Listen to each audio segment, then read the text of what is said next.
lorsque je réalisais encore le verset, Paul dit que personne désormais ne me fasse de la peine, car je porte sur mon corps le marque de Jésus. Arrêtons-nous par le mot « je porte en mon corps le marque de Jésus ».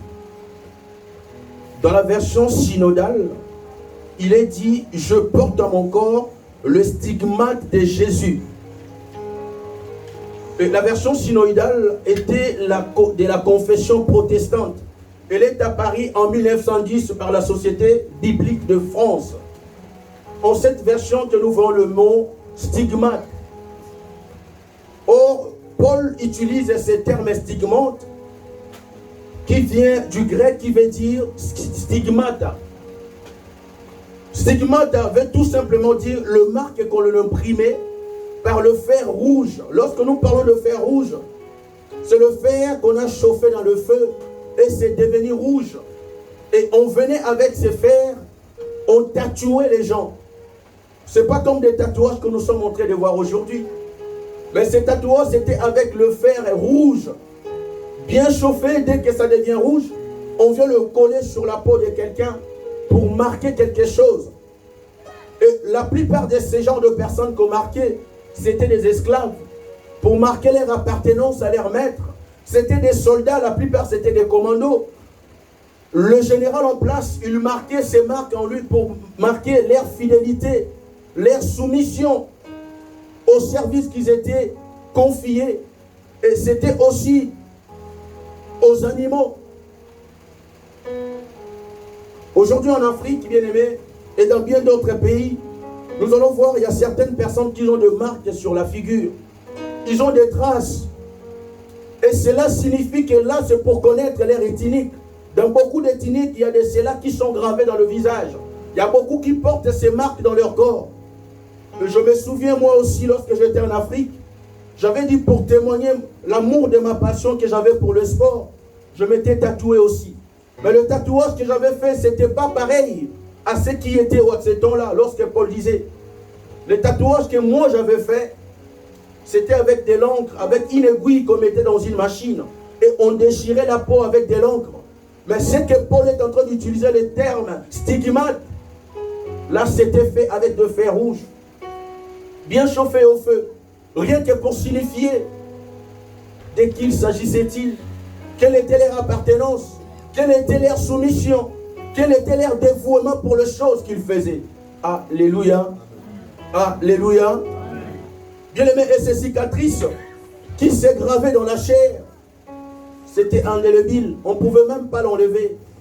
Ça ne pouvait jamais s'effacer un jour. C'était resté pour du bon, ces genres de cicatrices.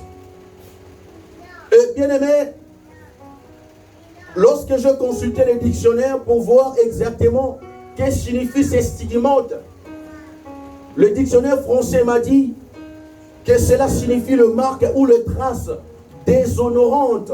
Ce sont des traces que tu ne peux même pas désirer, bien-aimé. Ce sont des traces ou des cicatrices laissées par une plaie ou soit par une maladie. Vous savez, en Afrique, il y avait une maladie qu'on appelait le colocoto. Je ne sais pas en français, c'est la varicelle, merci. C'était la varicelle. Cette maladie s'est soignée avec le feuille de manioc. On appliquait le feuille de manioc sur le corps partout où c'était maladie. C'était sous forme de petits boutons. Et lorsque ça commençait à partir, bien aimé, ça laissait des traces dans le corps humain. Ça laissait ces traces-là. Ces traces-là, bien que ça s'effaçait, mais ça demeurait un peu beaucoup plus de temps.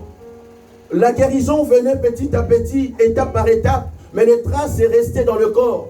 Mais les traces que nous sommes en train de parler des stigmates, ce sont des traces qui ne cesseront jamais de s'effacer. Ce sont des traces qui restent pour du bon.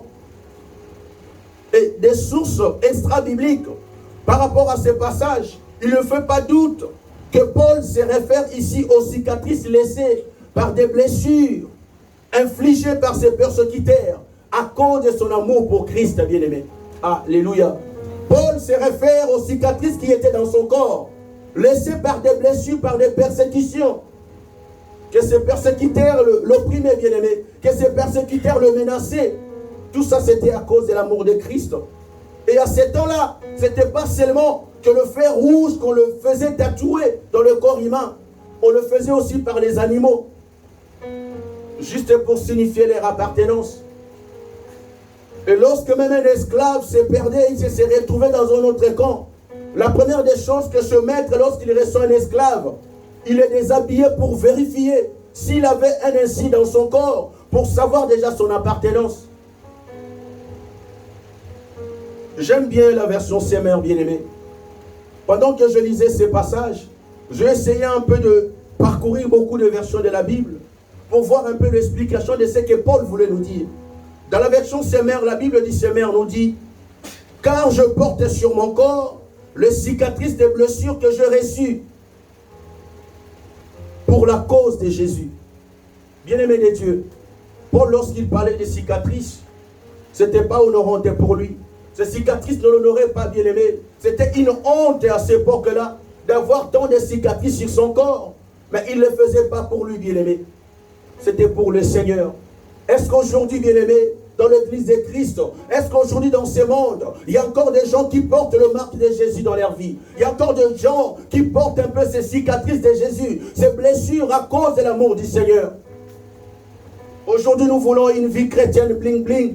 Nous voulons une vie chrétienne facile. Aujourd'hui, nous ne voulons pas payer les prix, bien-aimés. Aujourd'hui, nous ne voulons pas, bien-aimés, se donner à fond pour l'œuvre de Dieu. Nous voulons une vie chrétienne qui est superficielle. Vivre dans le bonheur, être dans son confort pour servir mieux Dieu. Mais pendant le moment de détresse, pendant que rien ne marche, bien-aimé, c'est comme si Dieu n'existait pas. C'est comme si tu essayais de te battre dans tes propres forces. Lorsqu'il parle de cicatrices, bien-aimé, ça qui a une blessure. Est-ce que tu t'es déjà blessé pour le Seigneur? Aujourd'hui, il y a beaucoup, lorsqu'on essaie de toucher sa personnalité, il fuit l'église, il abandonne la foi, il ne prie plus, bien-aimé. Il ne veut pas laisser ses cicatrices pour l'amour de Christ. Christ lui-même a dit, si moi le bois vert on m'a fait comme ça, et vous le bois sec, comment ça serait pour vous? Mais nous n'arrivons pas à le supporter quand même. Malgré ses promesses, qui nous a dit qu'il serait avec nous jusqu'à la fin, mais nous n'arrivons pas à tenir cela, bien-aimé. Paul dit que je porte dans mon corps les cicatrices des blessures laissées pour l'amour de Jésus. Bien-aimé de Dieu, cet épître de Paul aux Galates est plein de sujets de troubles. Pendant que je méditais, je essayais un peu de parcourir toute l'épître de Galates pour voir exactement c'était quoi la pensée de Paul.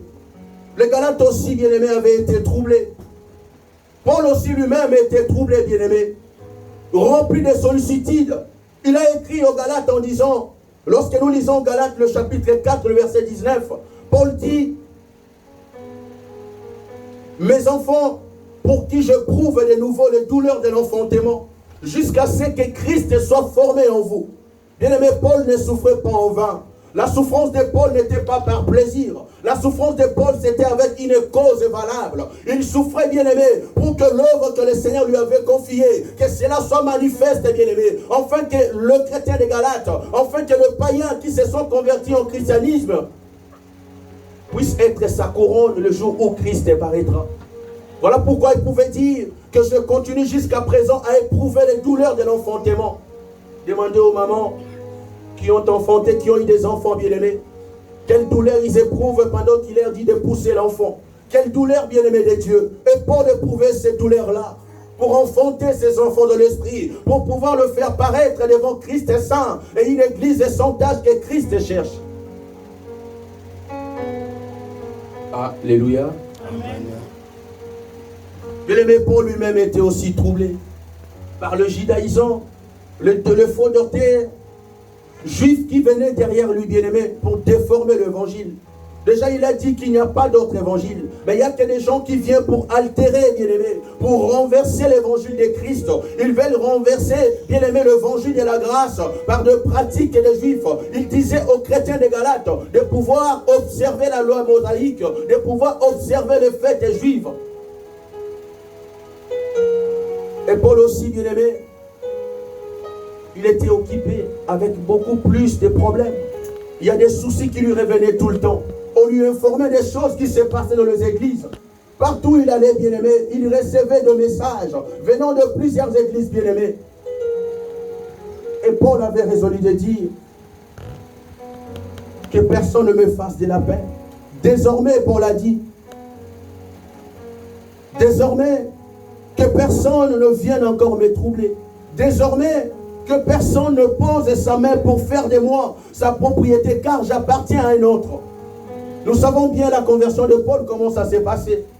Bien-aimés, écoutez, à l'étang de l'église primitive, lorsqu'il y avait la persécution de l'église par le Saul de Tarse, comme on est réunis ici à l'église, lorsqu'on attend que Paul et en chemin est en train d'arriver, on va se précipiter pour prendre la porte, bien-aimé. Personne ne veut rester, parce qu'on sait de quoi il était capable.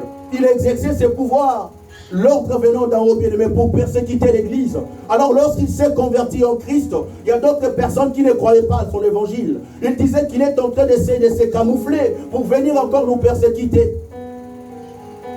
Et pour lui, la meilleure des choses, c'était de prouver son appartenance. Pour lui, la meilleure des choses, c'était de dire au monde le marque qu'il